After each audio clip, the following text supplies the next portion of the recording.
અહેમદાબાદ મિત્ર ન્યૂઝની ટોપ 10 ખબરોમાં આપનું હાર્દિક સ્વાગત છે. અમદાવાદમાં વધુ એક તથ્યકાંડ થતા રહી ગયો. મેમનગરમાં કાર ચાલકે 6 થી 7 વાહનને અડફેટે લીધા. અમદાવાદ શહેરમાં રસ્તાનો કહેર અટકવાનું નામ નથી લઈ રહ્યો. શહેરના મેમનગર વિસ્તારમાં એક યુવકે પોતાની કાર બેફામ સ્પીડે હંકારી 6 થી 7 વાહનોને ટક્કર મારતા 4 લોકો ઇજાગ્રસ્ત થતા સારવાર અર્થે ખસેડાયા છે. અકસ્માત સર્જનાર કાર ચાલકને લોકોએ ઝડપી પાડી પોલીસને હવાલે કર્યો હતો. ચાલક નશાની હાલતમાં હોવાનો લોકોએ આક્ષેપ કર્યો હતો. આ મામલે બી ડિવિઝન પોલીસે વધુ તપાસ હાથ ધરી છે. અમદાવાદ એરપોર્ટને બોમ્બથી ઉડાવી દેવાની ધમકી. અમદાવાદ એરપોર્ટને બોમ્બથી ઉડાવી દેવાની ધમકી મળતા સુરક્ષા એજન્સીઓમાં દોડધામ મચી ગઈ છે. જેદાહથી અમદાવાદ આવતી ફ્લાઇટમાંથી ચિઠ્ઠી મળી આવી હતી, જેમાં અમદાવાદ એરપોર્ટને બોમ્બથી ઉડાવી દેવાની ધમકી મળી હતી. આ ફ્લાઇટ સવારે 9:35 જેદાહથી અમદાવાદ આવવાની હતી કે જેના પૂર્વ નિર્ધારિત સમય કરતા 15 મિનિટ વહેલા જ અમદાવાદ એરપોર્ટ પહોંચી હતી. સવારે 9:20 અમદાવાદ એરપોર્ટ ઉપર પહોંચેલી ફ્લાઇટના 180 મુસાફરને અમદાવાદ એરપોર્ટ પર રોકી રાખવામાં આવ્યા હતા.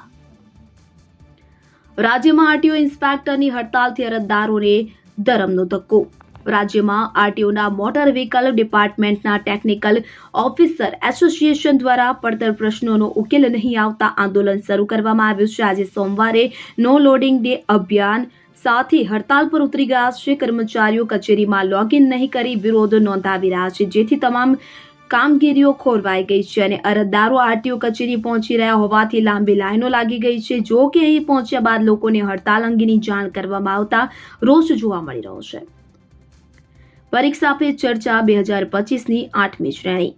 વડાપ્રધાન નરેન્દ્ર મોદીના પરીક્ષા પે ચર્ચાની 8મી કડી અંતર્ગત વિદ્યાર્થીઓ સાથે કરેલા રાષ્ટ્રવ્યાપી સંવાદનું પ્રસારણ અમદાવાદની શાળાઓમાં પણ કરવામાં આવ્યું હતું. મુખ્યમંત્રી ભૂપેન્દ્ર પટેલે અમદાવાદના વસ્ત્રાલમાં આવેલી ક્રિસ્ટલ ઇન્ટરનેશનલ પબ્લિક સ્કૂલ ખાતે આ કાર્યક્રમનું પ્રસારણ નિહાળ્યું હતું, તેમજ વિદ્યાર્થીઓ, શિક્ષકો અને વાલીઓ સાથે અર્થસભર સંવાદ સાધ્યો હતો. આ પ્રસંગે શિક્ષણ રાજ્યમંત્રી પ્રફુલ્લ પાનસેરિયા અને રાજ્ય સહકાર મંત્રી જગદીશ વિશ્વકર્મા ઉપસ્થિત રહ્યા હતા. 12 ફેબ્રુઆરીએ મેચને લઈને રસ્તાબંધ. અમદાવાદના નરેન્દ્ર મોદી સ્ટેડિયમમાં આગામી 12 ફેબ્રુઆરીના રોજ ભારત અને ઇંગ્લેન્ડ વચ્ચેની વન ડે ક્રિકેટ મેચ યોજાવાની છે. આ મેચને લઈને મોટી સંખ્યામાં પ્રેક્ષકો મેચ જોવા આવવાના છે. ત્યારે જનપથથી સ્ટેડિયમ થઈને મોટેરા ગામ જતા રસ્તા સુધીનો માર્ગ વાહન વ્યવહાર માટે સવારે 9 વાગ્યાથી બંધ કરવામાં આવશે, જે માટે વૈકલ્પિક રસ્તાની વ્યવસ્થા કરવામાં આવી છે. અમદાવાદ પોલીસ કમિશનરે આ અંગે જાહેરનામું પ્રસિદ્ધ કર્યું. 3 કર્મચારીએ જ્વેલર્સ શોપમાંથી 1400 ગ્રામ સોનું સગેવગે કરી 900 ગ્રામ પરત ન કરતા ફરિયાદ. નવરંગપુરામાં કર્મચારીઓએ પોતાના માલિક સાથે ગદ્દારી કરીને ચોરીની ઘટનાને અંજામ આપી હોવાની ઘટના સામે આવી છે. બુલિયનના વેપારીની જાણ બહાર 3 વિશ્વાસુ કર્મચારીઓએ 1400 ગ્રામ સોનું ચોરી લીધું, જેમાંથી 500 ગ્રામ સોનાના રૂપિયા પરત આપ્યા હતા અને બીજા 900 ગ્રામ સોનાના 70 લાખ રૂપિયા ચાઉ કરી લીધા હતા. આ અંગે વસ્ત્રાપુર પોલીસે ગુનો નોંધી તપાસ શરૂ કરી.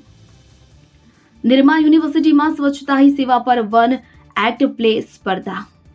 નિરમા યુનિવર્સિટીના ઇન્સ્ટિટ્યૂટ ઓફ સાયન્સ અને સ્ટુડન્ટ્સ વેલફેર બોર્ડના સંયુક્ત ઉપક્રમે સ્વચ્છતા હી સેવા થીમ આધારિત 1 એક્ટ પ્લે સ્પર્ધા યોજાઈ હતી. આ સ્પર્ધામાં યુનિવર્સિટીના વિવિધ વિભાગોના વિદ્યાર્થીઓએ ભાગ લીધો હતો, કે જેમાં ઇન્સ્ટિટ્યૂટ ઓફ ફાર્મસી વિજેતા બની હતી અને institute of architecture and planning runners up રહી હતી. જીટીયુમાં બાયોટેક બાયો ઇન્ફોર્મેટિક્સ પર આંતરરાષ્ટ્રીય કોન્ફરન્સ.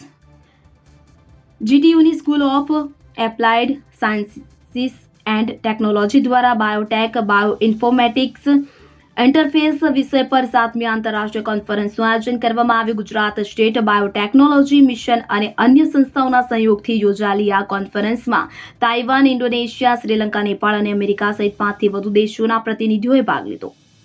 આઈસર પાછળ કાર ઘૂસી જતા પતિ પત્નીના મોત. અમદાવાદ વડોદરા એક્સપ્રેસ હાઈવે વધુ એકવાર રક્તરંજિત બન્યો. રાત્રિના સમયે વડોદરાથી અમદાવાદ આવી રહેલા એક પરિવારની એમજી હેક્ટર કાર આગળ જઈ રહેલા આઈસર પાછળ ઘૂસી જતા પતિ પત્નીના ઘટના સ્થળે જ મોત નીપજ્યા હતા. જ્યારે કારમાં સવાર 2 બાળકોનો ચમત્કારિક બચાવ થયો. બંને બાળકો ઇજાગ્રસ્ત થતા સારવાર અર્થે ખસેડાયા. અકસ્માતમાં ભોગ બનનાર દંપતી અમદાવાદના સાઈબાગ વિસ્તારનું રહેવાસી હોવાનું સામે આવ્યું. કાંકરિયામાં વાઘના પાંજરામાં યુવક ઘૂસી જતા દોડધામ. અમદાવાદના કાંકરિયા લેક પર આવેલા ઝુમા બાગના પાંજરામાં એક યુવક ઘૂસી જતા ભારે દોડધામ મચી. અંદાજે 20 ફૂટ ઊંચા પાંજરા પર યુવક કોઈ કારણોસર ચડી ગયા બાદ ઝાડ પર ટીંગાઈ ગયો. આ સમયે જ યુવકનો પગ લપસતા પડતા બચ્યો હતો. બીજી તરફ પાંજરાની બહાર ઉભેલા લોકોના જીવ અદ્ધર થયા હતા. લોકોએ તુરંત જ સિક્યુરિટીને જાણ કરતા જૂની સિક્યુરિટીનો સ્ટાફ ત્યાં આવી પહોંચ્યો અને મહા મહેનતે યુવકને સમજાવી બહાર કાઢ્યો હતો. અહેમદાબાદ મિત્ર ન્યૂઝની યુટ્યુબ ચેનલને સબસ્ક્રાઇબ કરો અને બેલ આઇકન જરૂરથી દબાવો, જેથી મહત્ત્વના સમાચાર આપના સુધી જલ્દીથી પહોંચે.